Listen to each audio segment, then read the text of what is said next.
Mahigit 3,000 pamilya ang inilika sa probinsya ng Cagayan kung saan naglandfall kahapon ang Super Typhoon Nando. Para bigyan ng latest sa tungkol dyan, makakausap po natin sa linya ng telepono si Mr. Roeli Rapsing, ang Head of Cagayan Provincial Disaster Risk Reduction Management Office o PDRRMO. Magandang umaga po sa inyo, Sir Roeli. Magandang umaga po sa inyo at sa inyong mga taga-subaybay po. Hingi po kami ng update kung malakas pa rin po ba ang ulan dyan at hangin ngayong umaga. Maliwanag na po ang kalangitan ng Cagayan na ma'am. Wala na po kaming nararamdamang hangin at pag-uulan. Mabuti naman po kung gano'n, ano? Pero nung sa kasagsagan po ng pananalasa ng Super Typhoon Nando, ano po yung mga lugar o bayan po ang napuruhan ng magdamag na hagupit po ng bagyo? Mula umaga po kahapon, nagsimula sa northeastern coastal municipalities po natin. At maghapon sa northwestern municipalities naman po natin. Nakaramdam ng mahigit 200 kilometrong lakas ng hangin po. At ang Calayan po ang nailagay sa signal number 5, doon talaga ang landfall death ni Super Typhoon Nando.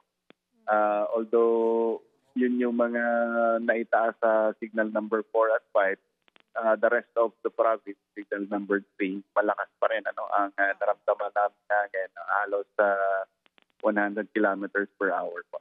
Meron po ba tayong mga naitalang pagtaas po ng level ng tubig doon po sa mga lugar na apektado? Yung banta po ng storm surge, medyo tumaas siya, although hindi doon sa forecasted na 3 meters, hanggang doon sa level lang ng pantalan ang itinaas ng tubig sa may Apari. Doon sa may Santa Ana, hindi ganong lumaki yung tubig dagat. So, ganun pa man, maaga po nating naagapan ang pagtigas ng ating mga kababayan mula nung inilabas ng DILG yung kanilang urgent advisory at sinundan ng Office of Civil Defense. Opo. Speaking of paglikas po ng ating mga apektadong pamilya, ilan po ba yung mga pamilya na inilikas sa mga evacuation center? At nagkaroon po ba tayo ng problema sa paglikas sa kanila or sumunod naman po sila? Yes, ma'am. Sumunod na naman po yung ating mga kababayan at sanay po yung mga kababayan natin sa paglikas po sa kanila, lalong-lalo na may banta po talaga. At wala naman pong naging problema doon sa preemptive evacuation natin. At ang kalagayan po ng ating mga kababayan sa mga evacuation center, pinagbilin po talaga ito ng ating gobernador na ibigay lahat po ng kailangan ng ating mga kababayan. So far po ba, meron po ba tayong direktiba dito sa ating mga pamilya na nasa evacuation center na manatili muna kasi nga po may nagbabanta pa pong sama ng panahon paglabas po nito ni Super Typhoon Nando? So far, ma'am, ang gagawin natin ngayon, mananatili po sila at i-assess po ng mga MDRMO yung kanilang mga lugar kung safe na silang makabalik ng kanilang mga bahay, lalong-lalo na po dito sa mountainous area na may banta po ng rain-induced landslide. Titingnan natin kung stable pa yung kalupaan po. Wala po bang rekomendasyon ng PDRRMO sa lokal na pamahalaan ng Cagayan na wag na pong pabalikin itong mga pamilya na apektado po nitong sama ng panahon doon po sa kanilang area? So far, ma'am, depende sa magiging hazard po natin, ma'am. Itong papasok na low pressure area po natin, maaaring magdulot ito ng mga pagbuhos ng ulan. Pero yung mga nilikas po natin dahil sa banta ng storm surge po yung naging dahilan po nun. At yung iba ay prone sa rain-induced landslide. So, kung may pagitan naman po para lang maayos din nila yung kanilang mga bahay na iniwan matapos yung malalakas na hangin para lang maayos din po nila yung kanilang mga kabahayan. Kasi the reason why I asked that po, sir, kasi I was wondering kung nairekomenda niyo po na yung area na yon ay danger zone na para po wag na pong balikan ng ating mga kababayan kung palagi na lang po silang mag-evacuate kung every time magkakaroon po ng bagyo. That's true, ma'am. That's actually part ng comprehensive land use plan ng mga local government units, identifying yung mga nasa danger zone, especially yung mga informal settlers po natin, to be relocated po. But somehow, that's part of the local development plan of the South. Right. And sa ngayon po ba, meron na tayong mga naitalang bilang ng casualties o nawawala o nasaktan po dahil po sa bagyong Super Typhoon Nando?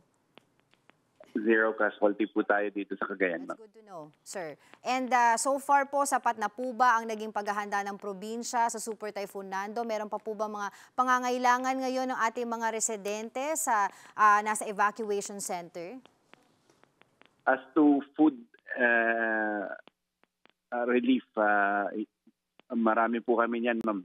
Hindi pa kami nakakahingi ng augmentation sa DSWD. Yung stockpile po natin sa province hindi pa nababawasan. May stockpile po ang barangay and local government. Right. Ang kailangan po ng mga tao natin ngayon ay mga non-food items.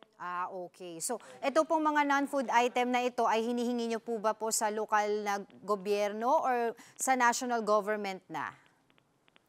While the local governments are planning to provide assistance sa mga apektado po nitong Super Typhoon Nando, the same with the provincial government. We're also asking the national government if they can send non-food items such as yung mga nilipat na mga pupungan ng ating mga kababayan po ay baka pwede nilang matulungan din.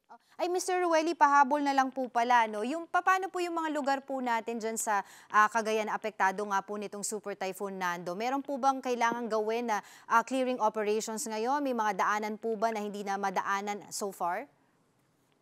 All major roads and bridges po passable, although maraming nagkalat na mga sanga-sanga, but it's still possible. I-clear lang po ng DPWH and then local government. Baka meron po kayong gustong i-remind, ipaalala sa ating mga residente dyan. Yes po, sa mga kababayan po natin. Tayo po ay nakatawid dito sa banta ni Super Typhoon Nando, pero hindi pa tayo pwedeng magpakampante dahil nga tayo ang catch basin ng Region 2 at Caraballo Mountain Ranges ng Cordillera at Apayao. Lahat ng tubig na ibinagsak ni Super Typhoon Nando ay tayo ang sasalo. So sa ngayon ay lumalaki pa ang ating Cagayan River, kaya patuloy na nakaantabay sa mga anunsyo ng DOST Pag-asa, Office of Civil Defense, maging sa mga local MDRMO po ninyo at patuloy na nakaantabay sa mga programang katulad po ninyo. Okay.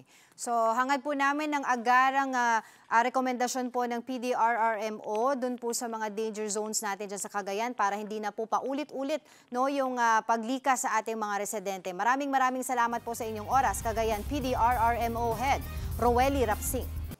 Mga kapatid, Angela Lagunsad Castro po para sa komprehensibo at makabuluhang balitaan at talakayan. Mag-follow at subscribe na sa social media pages ng News 5.